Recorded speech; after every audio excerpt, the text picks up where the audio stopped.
Imagine a village where survival depends on selling one's body for money. Welcome to the harsh reality of some parts of Rajasthan, India. In these regions, where poverty gnaws at the core of society, prostitution isn't just a profession, it's a means of survival. Families, ensnared in the cruel jaws of debt, are often left with no other choice but to push their daughters into this life, perpetuating a cycle that spans generations. But amidst this grim reality, there is a spark of hope. Non-profit organizations, fervently committed to breaking this cycle, are stepping in. They're providing education, imparting skills, and opening up a world of opportunities previously unseen by these women and girls. The goal? To offer alternatives, to inspire change, and to empower them to envision and create a different future for themselves. And it's working. Since August 2024, these efforts have made a significant dent in the problem. Forced prostitution has seen a decrease of 30% in some areas, and that's just the start. Over 10,000 women and girls have been given a ticket out of this grim reality, and their numbers continue to grow. Yet, the path to freedom is not without its hurdles. The fight is against more than just poverty. It's a fight against tradition, against a system so deeply ingrained in society that it's often perceived as the norm. It's a fight against the belief that a woman's worth can be measured in monetary terms, that her body is a commodity to be traded. The battle is far from over. But with every woman who steps out of the shadows, with every girl who picks up a book instead of being sold for a few coins, we are one step closer. Closer to a future where every woman in Rajasthan, and indeed in India, is free from the bonds of forced prostitution. A future where they are not just survivors, but champions, leading the way for generations to come. Every 15 minutes, a woman in India falls prey to sexual violence. A silent epidemic, unreported and unnoticed. In the vibrant tapestry of India, a sinister thread weaves its way through society, often hidden beneath layers of stigma and fear.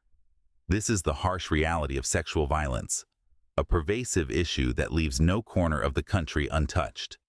A woman in India is violated every quarter of an hour, yet over 3/4 of these assaults go unreported. Why? The answer lies in a culture of shame and silence, where victims are often blamed, ostracized, or discouraged from seeking justice. But change is on the horizon. Movements like Nakshar Me Too have penetrated India's consciousness, creating a ripple effect that has seen a 20% increase in reported sexual assaults. These movements are not just hashtags on social media. They are powerful catalysts, giving voice to the voiceless and challenging societal norms that have, for too long, protected the perpetrators rather than the victims. Responding to this outcry, the Indian government has introduced stricter reforms. Fast-track courts have been set up to expedite the judicial process, aiming to bring swift justice to victims. This initiative has led to a significant reduction in case backlogs, with a 40% decrease in pending cases. This is a promising start, but the journey is far from over. There's a saying that goes, "Justice delayed is justice denied." For too many women in India, justice has been elusive, delayed by societal prejudice and bureaucratic red tape. But the winds of change are blowing. With every brave woman who steps forward to tell her story, with every hashtag that trends, with every court verdict that punishes the guilty, India moves one step closer toward a future where sexual violence is not a silent epidemic, but a crime that is swiftly and unequivocally punished. While the fight against sexual violence is gaining momentum, the road to justice remains long and winding. In many parts of India, the natural process of menstruation is shrouded in stigma and shame. This deeply rooted taboo leads to isolation and missed educational opportunities for girls. The silence surrounding menstruation not only perpetuates harmful myths, but also affects the physical and mental health of millions of women and girls. In response to this, nonprofit organizations have taken up the mantle to promote menstrual hygiene and distribute affordable sanitary products. Their mission is to break the silence, dispel myths, and foster a positive mindset towards menstruation. Their efforts have been transformative, with over 3 million sanitary pads distributed, aiding in the fight against menstrual stigma. These organizations have not only provided essential products, but also valuable knowledge, empowering women and girls with the understanding of their bodies. With access to sanitary products and education, millions of girls are taking a step toward menstrual equity. In India, the debate between toilet paper and water for personal hygiene is more than just a matter of preference. It's deeply rooted in cultural and religious beliefs. The traditional method of water cleansing, known as lota, is widely practiced across the country. It's considered not only more thorough, but also more sustainable, reducing the reliance on paper products that constrain the environment. However, as India's urban areas continue to modernize under Western influence, a shift towards the use of toilet paper is becoming more apparent.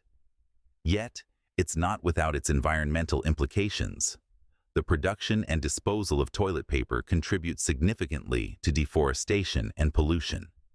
So, as India continues to evolve, it finds itself in a delicate balance. It's a dance between preserving centuries-old traditions and adopting new norms influenced by the West.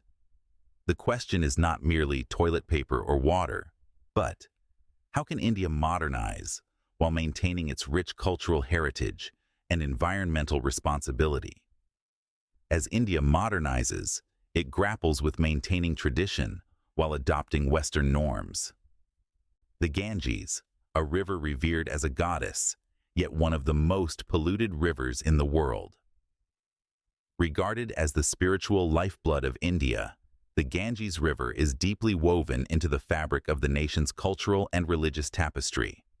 It's believed to have descended from the heavens to earth. Its waters are thought to cleanse sins and grant salvation. Millions of devout Hindus make their pilgrimage to its banks every year, seeking blessings and spiritual rejuvenation. However, this sacred river, the lifeline to millions, is also paradoxically one of the most polluted in the world. Industrial waste, untreated sewage, and religious offerings form a toxic cocktail that has turned the Ganges into a health hazard. Yet, the river continues to serve as a source of water, food, and livelihood for millions along its banks, despite the risks. The pollution of the Ganges has not gone unnoticed, and there have been concerted efforts to restore its former purity. One such initiative is the Namami Gange project, launched by the Indian government with the ambitious goal of cleaning and preserving the Ganges. This project has not only targeted the obvious pollutants, but also made strides in addressing the less obvious issues, such as disposing of half-burnt bodies and controlling the population of naturally occurring, yet harmful, bacteria. By August of 2024, these efforts have had a noticeable impact. In certain stretches of the river, the water quality has improved by up to 30%. This is no small feat given the scale and complexity of the pollution problem. However, the battle is far from over. The Ganges is still a long way from its pristine past, and the journey toward its restoration is a continuous one. The Ganges, with its dual identity as a sacred goddess and a polluted river, serves as a stark reminder of the delicate balance between reverence and responsibility. It teaches us that the sanctity of nature is not just in rituals and beliefs, but also in our actions and attitudes towards the environment. With concerted efforts and public participation, the Ganges is slowly regaining its lost purity. In the heart of Mumbai lies Daravi, a bustling slum that defies the usual narrative of poverty and despair. Where most see a slum, others see a city within a city, a microcosm of India's unyielding spirit. Home to nearly 1 million people, Daravi is a world of its own, teeming with life and industry. Amidst narrow lanes and tightly packed dwellings, An economy thrives, turning over an estimated $1 billion annually. From pottery and textiles to recycling and leather, Daravi's cottage industries are a testament to the industriousness of its residents. They are the lifeblood of this community, providing livelihoods to thousands and contributing significantly to Mumbai's larger economy. But it's not just about the industries. It's about the people, their resilience, and their unyielding spirit. A walk through Daravi reveals stories of hope, of dreams being pursued with relentless determination. It's the story of the pottery maker, the leather worker, the recycler, all perfecting their craft, all contributing to this intricate tapestry of life. However, this thriving microcosm faces a looming threat.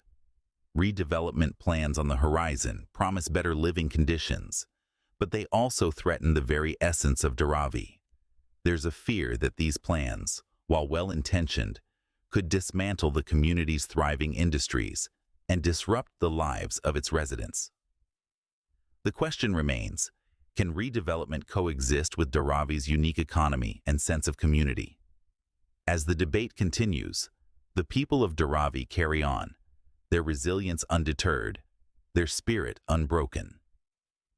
It's easy to see Daravi as a symbol of poverty, but it's much more than that. It's a testament to the human spirit, a reminder that even in the face of adversity, communities can thrive, industries can flourish, and people can rise above their circumstances. In the midst of adversity, Daravi stands as a symbol of resilience and enterprise. In India, a woman's safety is often linked to her attire, a narrative that activists are challenging. This is the prevailing sentiment in a country where traditional attire and safety have been intertwined for centuries. In this vast and culturally diverse nation, the sari, salwar kameez, and Gagra choli are not just fashion statements, but symbols of modesty and respectability. However, the winds of change are blowing. Western styles are making their mark in India's fashion landscape, with jeans, skirts, and dresses becoming increasingly popular. This trend is not just confined to the urban areas, but is gradually seeping into the rural heartland as well.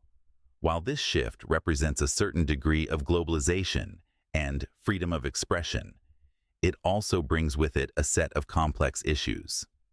With the rise of Western styles, there's been an alarming increase in gender-based violence. Critics argue that the adoption of Western clothing has led to a rise in eve-teasing and sexual harassment. They suggest that traditional attire acts as a deterrent against such incidents. But is clothing really the root of the problem?